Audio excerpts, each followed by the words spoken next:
Adding a newsletter block to your site creates a form with a simple design. Your visitors can subscribe to your newsletters to keep up with all of your events, sales, or any other announcements you'd like to share.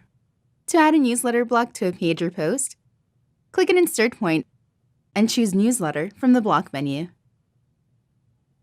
By default, the newsletter block will display one input field for visitors to enter their email address. To also ask for their name, check the Require Name field option. You can edit the title, description, and disclaimer of your newsletter block. Be as creative as you'd like here. This is a chance to let your subscribers know what your newsletter is all about, as well as what you'll do with the information they provide. Under the Storage tab, you'll find options for storing email addresses. If you're not already signed in, you'll be asked to sign into your account in order to authorize Squarespace. Once you connect your storage account, head over to the Advanced tab.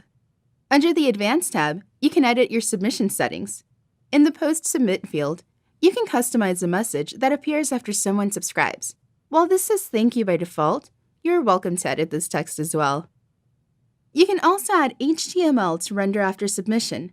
This can be used for things like tracking code if you're tracking where submissions come from. When you're all done, click Apply. If you navigate to Design, then click Site Style Editor. You'll find 4 tweaks to change the appearance of your newsletter block. Here you can adjust the newsletter background color, newsletter button color, newsletter button text color, and newsletter style. When you're done editing the style of your newsletter block, click Save. Now you're all set to keep subscribers up to date with new blog posts or other announcements from your site. Let us know if you have any further questions. We're always here to help.